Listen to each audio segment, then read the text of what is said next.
episode number 8 with serial entrepreneur and visionary philanthropist, Jay Faison.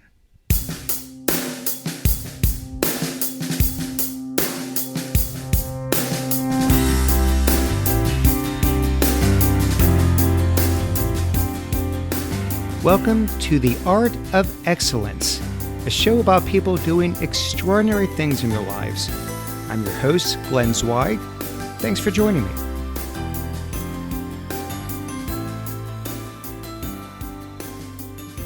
My guest today is Jay Faison. Jay is the founder and chairman of SnapAV, a high-growth technology company that designs and distributes audio-video products. SnapAV has been on the Inc. 500 list for several years and was acquired by General Atlantic in 2013 for around $200 million. He is also the founder and CEO of ClearPath Foundation, whose mission is to accelerate conservative, clean energy solutions. Jay has received many accolades, including the Ernst and Young Entrepreneur of the Year for the Southeast Region Award and Politico's Top 50 Visionaries Transforming American Politics. Jay, it's my pleasure to welcome you to the show. Thank you very much, Glenn. So where does all this entrepreneurial energy come from? Your dad was a pretty prominent real estate developer. So does it run in the family? Were you entrepreneurial as a kid?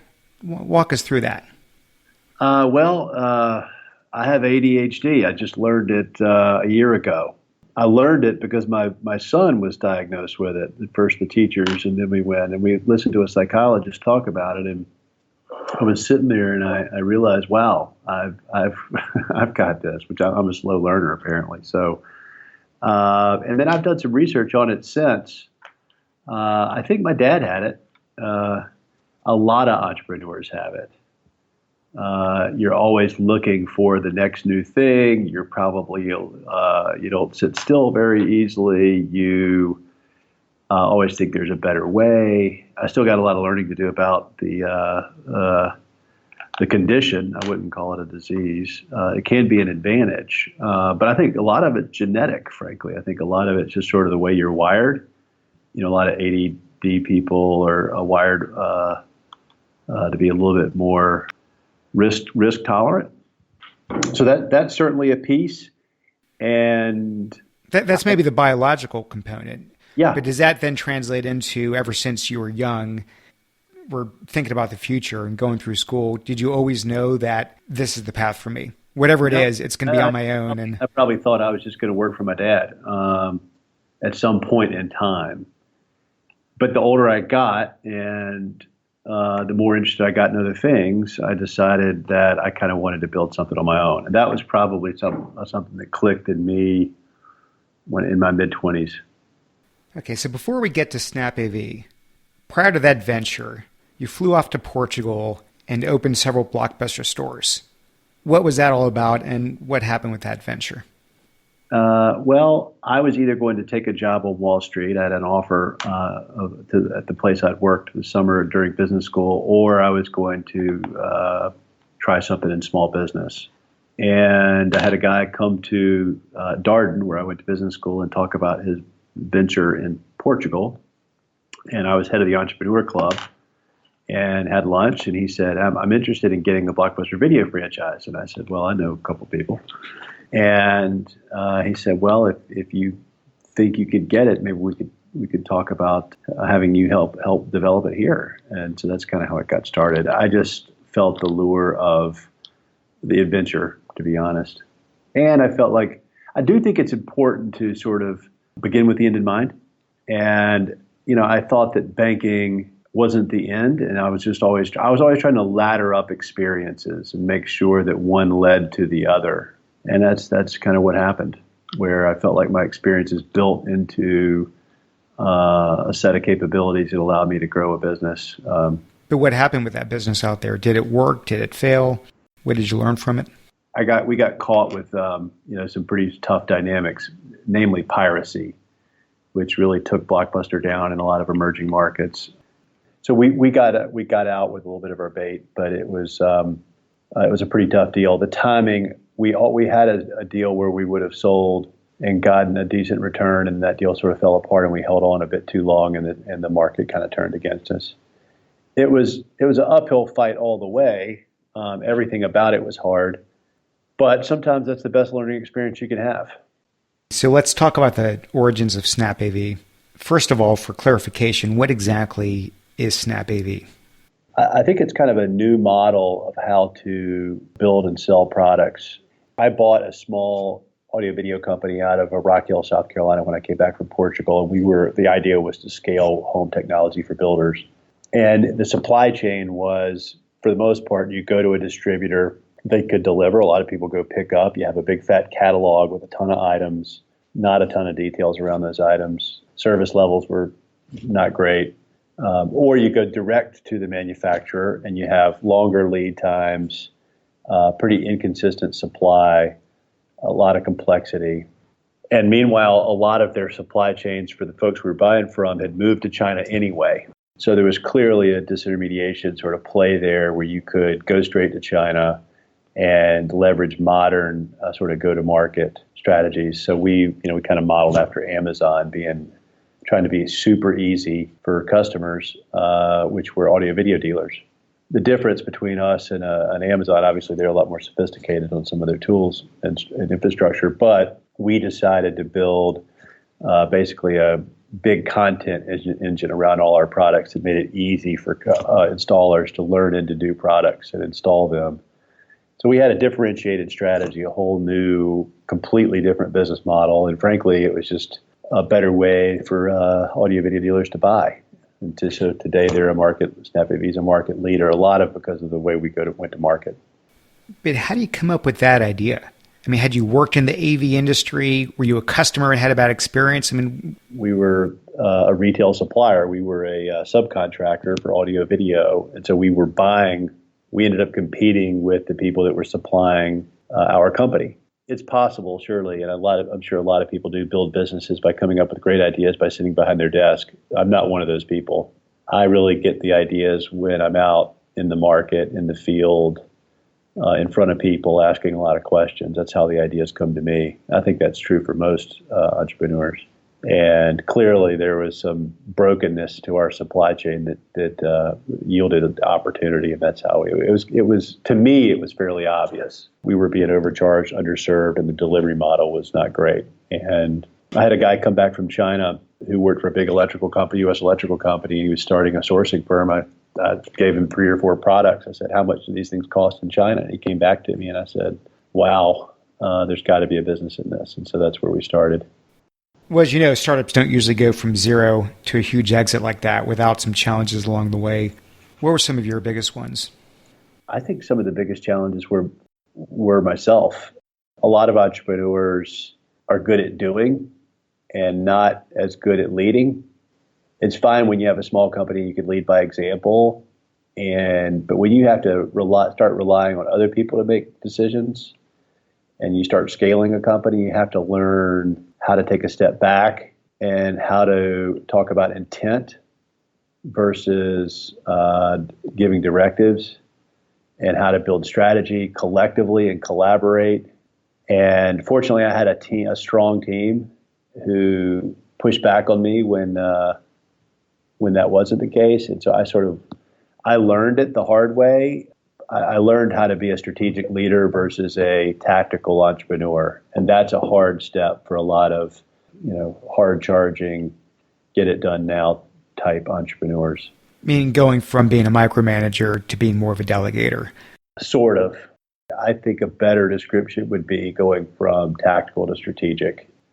Building strategy in a team versus the individual coming up with all the plans and then delegating. That doesn't work very well unless you're brilliant and everybody, you always got the right ideas and everybody trusts you. When they don't come up with the ideas themselves or in collaboration, then as soon as it doesn't work, they disavow themselves of the ideas and the plans. Whereas if they're involved in building the plans, then everybody owns the plan collectively. That's enormously important in my viewpoint. I think from my experience, the entrepreneur's ability to make that leap from the tactical to the strategic is probably one of the biggest roadblocks to success. So the question I've got for you is, how did you do it? Were you coached along the way? Did you have a mentor? Did you just sort of learn through School of Hard Knocks? Yeah, all of the above. I think humility, intellectual humility is so important. I think the older I get, the more I value it. I work a lot in DC now, and I wish we had more intellectual humility there. Because when you're intellectually humble, then you reach out for help, and you can see your blind spots. But if you can't see your blind spots and you don't reach out for help, you're probably going to run into a wall. Yes, I had a mentor. I was in an executive group. I became a student of it, and was very methodical about it. And I also enabled my team to give me direct feedback if I wasn't delivering on my promise. For example, my business mentor at the time had a rule he shared with me, and I thought it was brilliant, simple but brilliant, and I adopted it, which was the veto rule, which means I can veto anything as the owner and leader of the company, but I can't impose anything either. So if I can't sell the team on an idea, they don't buy it. If I don't get a majority in our leadership team supporting it and wanting to do it, then we don't do it. Right? That rule in itself really empowers the team. It really makes the team feel like equal partners, and it can stop you from doing some really dumb stuff. You have your MBA, correct? Yeah. What do you think the biggest gap is between what you learn in an MBA curriculum and the realities of what you need, the toolkit that you need being a CEO of a high growth company? Yeah, management. Probably 2/3 of business school students go on to be financial professionals, analysts, and then professionals or consultants. And very few are sort of line managers managing teams. And when you take organizational behavior at a business school, they teach these concepts. But the blocking and tackling of management, like, for example, management rhythm, I'd never heard of that before until I was 30 something, right? Which is kind of crazy. But you should have everybody that reports to you should be on some sort of recurring management rhythm with feedback loops and accountability and all this stuff. I learned that well after business school. I'd never heard of it before, which to me, if you're not doing management rhythms, you're going to be in trouble before too long, for example. So I think they miss some of the blocking and tackling. I'm a huge fan of business school. I learned a ton, but I do feel like a lot of the sort of common sense tools that I had in my bag as a 40-year-old entrepreneur, 45-year-old entrepreneur were built along the way. I didn't have those tools in my bag in my 20s. I know hypotheticals are really tough to answer. The Portugal deal didn't quite work out the way you had hoped. SnapAV obviously did, but let's just say that it didn't. Maybe you timed it wrong, or you just never got the traction, you misidentified the market, and let's just say that one ended too soon as well without any sort of exit in financial return. Do you think you would have just continued to be an entrepreneur and find new ideas over and over again? Or do you think you would have said, you know what, if this doesn't work, I'm waving the white flag, I'm going to corporate America and getting some other job? Do you have any sense of had that happened where you would have gone? I might have wound up in real estate doing deals and stuff. I've always been a good deal guy. I don't think I would have dusted myself off and tried again after all the iterations I'd been through. I think that would have been like, okay, I'm not built to build a big, strong company. I don't think I would have made it. Right. You got to. I think you might have one or two losses in you. I'm not sure. I'm not sure you can, after years of grinding it out on a new idea. I don't know how many resets you have in your system. Some have more than others. Some only have one. So I think it's okay to fail once, but probably don't want to fail twice. Just too hard to recover emotionally, you're saying? Yeah, I think entrepreneurism is all about energy and confidence. And if you lose either one of those, then I think you're in trouble. Let's move on to ClearPath. So you sell SnapAV. You started this foundation to raise awareness to conservatives about clean energy. You donated $165 million of your own money to start it. Why are you so passionate about clean energy?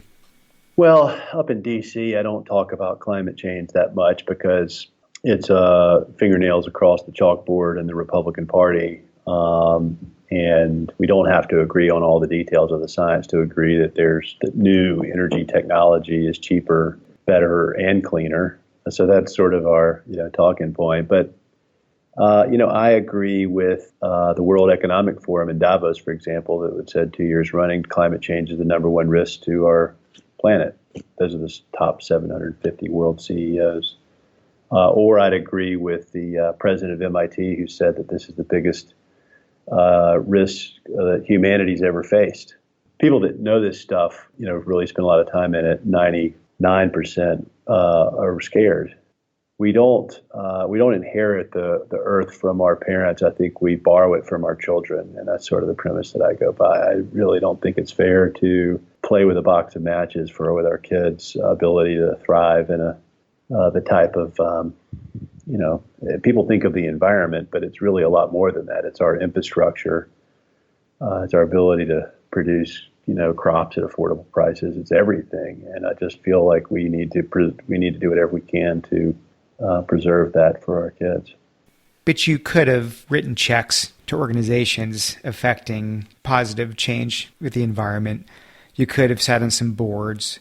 You could have done the traditional playbook of someone who sold a company and never has to work another day in their life. But you said, no, that's not enough. I'm going to donate the vast sum of my wealth, and I'm going to devote every waking hour, as much as I did when I was building a company, to building this foundation in the prime of your life. And that's a really big deal. Very few people are that philanthropic this stage of their lives, let alone pouring not just their money, but all of their time and energy into something like this. I believe that to those that are given much is required. And so that's just sort of a matter of faith. But also, if you read Andrew Carnegie's Gospel of Wealth, there's 3 things you can do with your money. You can spend it while you're alive. You can give it to your kids. Or 4 things. You can give it to your kids when you die. You can put it in foundations for your kids to give away when you die, or you can give it away while you're living.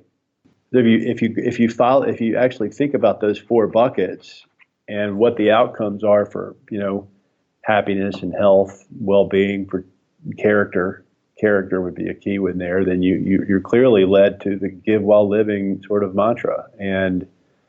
But I think our society and our human nature combine to sort of tell us that more is better all the time. I'm not sure I quite understand it. It's a complicated space, but and I'm not judging it. But I think society just leads us to the sort of hero, billionaire kind of concept that you keep striving for, when in reality, that's kind of a hollow victory. You and I are the generation of the yuppies. And I was trying to get as rich as I could, as fast as I could when I was young, too much so. But I think young people today are different. I think this will change. I think as some of them get older and acquire wealth, they'll have a higher compulsion to commit their lives to giving back at some point after they've accumulated whatever. It's sort of the Bill Gates model of contributing as much of your intellectual capital as you do your financial capital to something, and I admire that. The rumor is that Warren Buffett gave Bill Gates Andrew Carnegie's Gospel of Wealth, and that's what turned him. So in the business world, when you're running SnapAV or any sort of company, it's pretty easy to measure success, right? Either revenues are growing, profits are growing, or they're not. It's very different in the nebulous world of philanthropy. So how do you measure success with the foundation? How do you know that you're making progress? That's the challenge and the problem with philanthropy. There's no profit and loss statement in most philanthropy, because your money that's coming to you comes from funders who you're not serving. It comes from others that aren't. There's no transaction there. And so you can say that there's some kind of trade for value, but nobody really knows. And so that, to me, is the conundrum. If you're in the trench, like I am, and you lead from the front, you know the difference you're making. If you're giving money to somebody else and you're not in the trench, you don't know, no matter you think you may know, but I don't think you do know. But then if you're in the trench and you know, and then translating that out, sometimes, most of the time, can be very, very hard. And we struggle with that. We try. In our case, we're trying to get legislation done, and we've done some of that. But there's a lot of other things that we do that add a lot of value that we can't quantify. And I think if I told people, they wouldn't believe me. So I don't know. Fortunately, I don't have to raise a lot of outside money, so or any really. So it's not something that impedes our progress. I got to say, pushing a clean energy agenda to conservatives feels like an incredibly daunting task. I mean, you're essentially trying to disrupt an institution pretty much set in its ways, the same way you disrupted an industry when you were at SnapAV. Surely there are other causes you care about that would have been a lot easier to make an impact right away, and you chose this really trying to move mountains, which I admire, but that's got to be a fairly frustrating thing as well. I'm not so sure. I mean, let's say I'd gone into education where, I don't know, it seems like 75% of people go to, boy, that's crowded, right? And I could have made a difference I could have started a charter school or 10, whatever. But if we're trying to sort of hit the ball out of the park, but we're the only batter up. And so if we get a couple of base hits in a game that there's no anybody else taking swings, which is sort of Republican clean energy, then so I think finding your niche and finding out where the need is and where there's where there needs to be advocacy where there's not, I think that's an important exercise. And if you look at where the party is today versus where we started, we've come a long way, believe it or not. And it's the White House is one thing, of course, but half the White House is actually on our team. And then, well, actually, two-thirds, three-quarters of the White House is probably with us. It's a pretty powerful third that's not. But if you look at the Republican Party generally, now they're saying, yeah, it's a problem. We're just not sure the amount at which humans cause it. And we agree that cleaner sources are better. That's a long way. We've come a long way from where we started. So you feel you're making progress. There's some traction. Yeah, and when most people think clean energy, they think windmills and solar panels.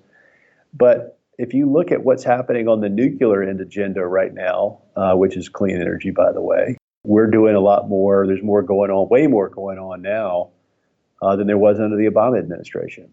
Every space you play in, I think our space is particularly complicated, but you got to get in there and look at the complexities and understand the space, take a full accounting of what's, of exactly where things are. Trump's not exactly a model student on a lot of this stuff, but, you have to be in for the long game. And that's why if you're going to commit to something, I would encourage going narrow, because to really make a big difference, it's not going to happen overnight. And you've really got to keep grinding away at it for a long time. So your expectations need to be, calibrated in this game. It's not whatever game. If you're really trying to make big change, it's there's no overnight successes. Did you go into this knowing how big of a challenge this was going to be? I think like if an entrepreneur did a full accounting of the probabilities of success and failure, they probably you never start. Never start. Right. I think entrepreneurs are overly optimistic by nature. That's why they start the business in the first place. Clearly, I was overly optimistic. I stupidly thought that if people just understood the problem, that would turn the tide. But the human brain's a very complex place. This is true. I read, clearly there was a lot of resistance when you set out.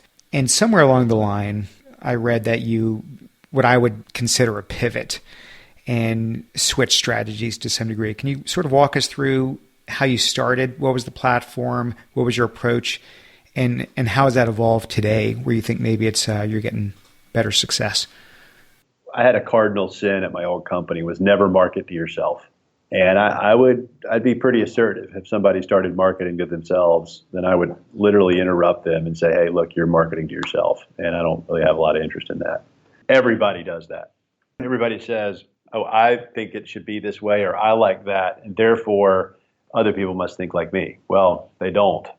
I've probably said, don't market to yourself 1,000 times. And what did I do? And I came out, I marketed to myself, which was moderates will get on this issue if we simplify it and make it relevant to them. And that might have been true if we had spent an enormous amount of money and an enormous amount of money for every conversion we had, speaking in sort of direct marketing terms. But parallel to that, I was sort of monkeying around as a lifelong Republican. I was sort of monkeying around inside the party, going to some fundraisers and getting to know a couple of congressmen. And I realized that, that was a lot more, that was the vacuum, and that there was a way to sort of get stuff done. And you can just go straight to the source, right? Because at the end of the day, we do need federal policy State policy is important, federal policy is more important. And why not just go, if you can get an audience with the decision makers, just go straight in. Unless you're brilliant and you have, a crystal ball, you should always be testing new ideas against other ideas. Clearly, the first idea we had was an inferior idea to a more direct approach into the system. Have you ever flirted with running for office yourself? No. I mean, surely you talk with, when you spend as much time with elected officials as I do, you got to think about it. You think about, okay, what would it be like to be in their shoes? But I am wired in a way that would make me probably A, miserable, and B, ineffective in that slot. They take a lot of heat for being, incompetent or whatever. But most of what I would say is they're just overscheduled in a system that is full of nonsensical to-dos, which would drive me literally crazy. I wouldn't be able to find the bandwidth to do really strategic things or build any kind of coalition I needed to do things that I thought were important. And that's sort of the trap that I think we're in as a nation, where a lot of our elected officials are an inch deep and a mile wide, and it's not actually their fault. Long answer, no. I think our organization, being very narrow and deep, can add more value than if I were actually sitting in an office. Now, if I were a governor or something like that, that'd be different. You have a lot more power, and you can be more strategic because you have a whole team behind you. But certainly in Congress, no. I think I'm getting more done where we are than if I were sitting in the chair up there. Yeah. And this isn't a show about politics, but if we had term limits, maybe people care more about change than they do about keeping their seats, and that would change the dynamics in Washington. But another discussion for another day. So now that you're a full-time philanthropist, do you enjoy it as much as you did the for-profit world?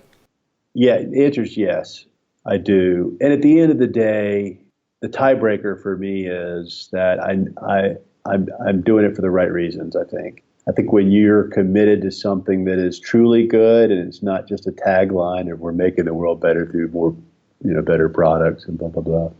When you really feel like you're trying to improve the world, there's a satisfaction in that is it's hard to get. There's some for-profit jobs where that's the case, but I think most of it's a little bit of a rationalization. It's not the same level of impact when you're committing yourself fully just to make the world better. Certainly, it's a lot more interesting what I do now. It's a lot more complicated, believe it or not. But I do miss the scorecard. I do miss, like it'd be like playing golf without a scorecard. It's just not as much fun. I like to go and test myself and test my team, and it's harder here.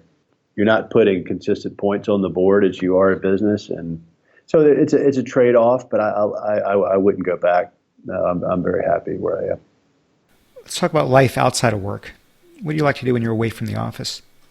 Well, I've got 3 kids that are, at ages where I'm sort of in the late third quarter of parenting, and I've sort of committed to.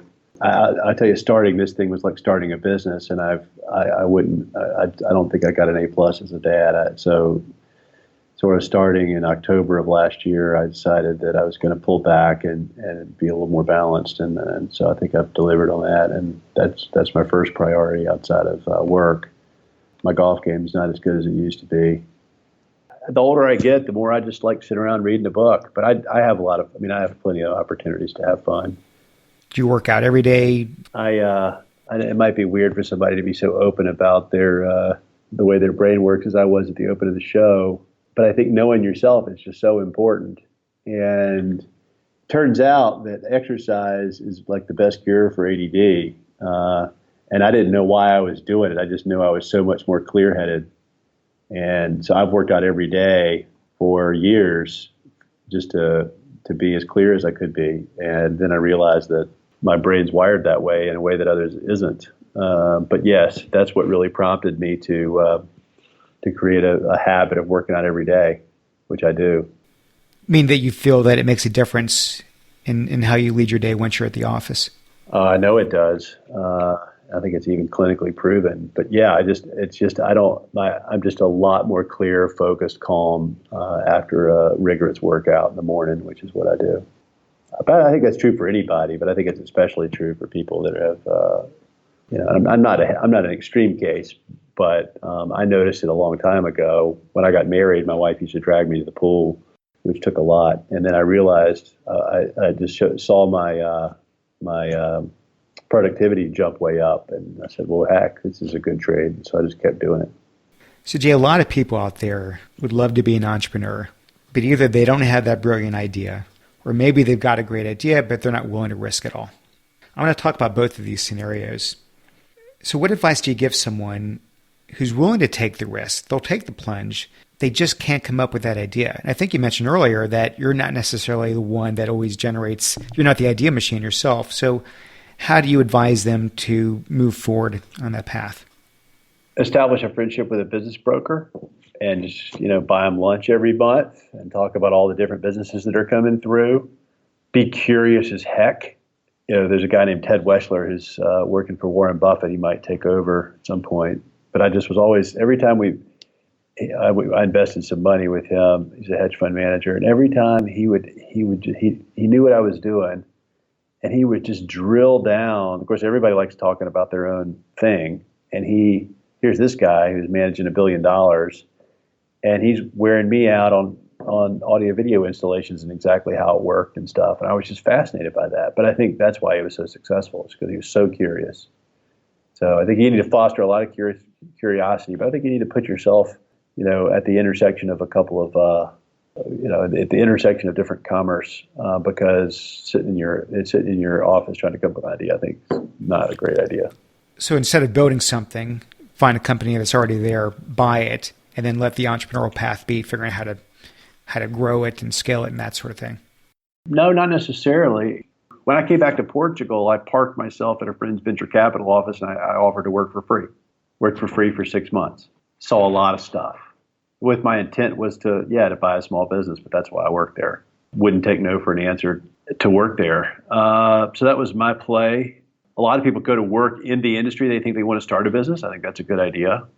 I think there's enough sort of consumer direct ideas. I think B2B is a better play. So how do you get yourself in that intersection? A lot of businesses I know that happen by somebody working at some place and noticing some trends and then branching off into their own thing. And how about the other scenario? What if they're risk averse? Yeah. Just don't do it, or is everyone that way at some point? You have to just suck it up and go for it. How many risk averse people ever start a business? I don't know. It's probably small. I think if first of all, know yourself and know what you're good at. Take your own, I'm a big psychological test guy. We test everybody here coming in and manage by it, and know yourself. And if you're not comfortable taking risk, I don't think you should be an entrepreneur. Who would you say has had the greatest influence in your life? Dead or alive? Either one. I almost sound like an athlete, but after a Super Bowl or something. But I'd say Jesus Christ has clearly had the most impact in my life. I've had a kind of personal encounter with him in my 20s that stuck with me and sort of changed my heart. I think clearly that's number one. Everything else would be a distant second. If you could step outside yourself, I know you're a very modest person, but if you could step outside and be a consultant evaluating Jay Faison, what makes Jay Faison so successful? I think I can see the play develop. People that I used to work with said I could see around corners. And I do believe that while I'm not as good going deep, I wouldn't have hacked it at McKinsey very well or someplace like that, where, it's all just how much intellectual horsepower can you apply and how fast. That game I don't think I would win. But if you said, okay, here's a pattern recognition, for example. They say Napoleon, when he saw the battlefield develop, he could see the enemy's weaknesses better than anybody else. And then he would apply all his forces in one area. And I feel like that's a trait that I do have, that, knowing where to place your resources and where to sort of march is huge. So not the best analogy, but sort of like chess, you can see 2 or 3 moves ahead, whereas some people can only sort of just look at what's on the table right then and there. They can't estimate what's going to happen to the opponent's moves based on your moves, and you're able to sort of see where the board's going to end up. Does that make sense? It does. It does. Or maybe you can see a lot of different games going on at the same time and choose which game has got the best odds for you at a higher level. I'm not smart enough to go 5, 6, 7 moves ahead, but I have a sense of people and business, and I ask enough questions and I'm curious so that when I see a pattern, I can take that opportunity a little bit more decisively than the next guy. So continuing on that note, if you look back at all the success you have had, some of it is just, and I'll attribute some of that just to raw talent, the way you see the world and what you might be able to see that others can't. There's also just hard work and tenacity, and there's usually some degree of luck and timing along the way. What % of your success do you think would be attributed to each of those buckets? Luck and timing cannot be underestimated. Kenny Rogers, know when to hold him and know when to fold him is huge. Good strategy and good timing are very, very important. Actually, I talk about 3 different things when I talk about a business. I talk about the plan, the process, and the people. And in that order, not in order of importance, but in order of sequence. You need to have a good plan, even if it changes. You need to have a plan. A lot of people don't do very well at that. And it needs to be strategic. And in early, you need to iterate on it a lot, and then over time, hopefully, you don't have to. And then process, I think you need to build repeatability. And then people, you have to get good people, and you have to have the right people to sit in the right places on the bus. It all sounds very simple, but very few people think like that and really execute like that. And to do all that requires a lot of commitment, a lot of energy, and a lot of persistence, right? A lot of grit. And that's I think that's to some degree what young people today don't have as much, maybe as we have. I don't know, the ability to just keep getting hit and getting back up and trying again. They've been a lot of pampering sort of reduces people's level of grit. So yeah, plan, process, people, and a lot of grit. And do you try to assess that grit quality when you're interviewing people? Some people, I need grit, and some people I don't need grit, and it just depends. If I'm talking about somebody who's going to lead a business, I'll be, and especially something that's new, yeah, absolutely. So if you could jump in the proverbial time machine, and you're not that old yet, so you don't have to go back too far, but go back to the 20-something Jay Faison, just graduating from school, knowing what you know today through the ups and the downs, through the various businesses. What advice do you give yourself? Know thyself. Submit yourself to a 360-degree review by the people that know you well. Do some psychological testing on yourself. Based on the way you're wired and your capabilities, write a vision and mission statement or some variation thereof for your life. If you don't know where you're going, you're probably not going to get there. And I feel like it's really important for people to pick that spot on the horizon where they want to go. When people ask me if they want to take me to, if they want to have lunch or something and get advice, I always say, okay, you're on your hospital bed, your family's around, things are shutting down. You look back over your life, what do you want to see? I think that's a good place to start. Well, we'll end on that note. That's great advice. Jay, this has been fascinating for me. I wish you all that luck in the world, and not just luck, but I know success is going to happen with ClearPath. And you've had a great career in the for-profit world. It's going to translate, I know, to the nonprofit. And thanks for being part of the program. You're a true professional, Glenn. I wish you well, sir. Thank you, Jay. Yeah, man. Take care. All right, you as well. Bye-bye. All right, bye-bye. Hey, thanks for listening. I hope you enjoyed that as much as I did. You can subscribe to the show at iTunes, Stitcher, and theartofexcellence.com. I've got one small favor to ask. If you like the show, please take a minute and leave us a review on iTunes. I would really appreciate that. I'll see you next time.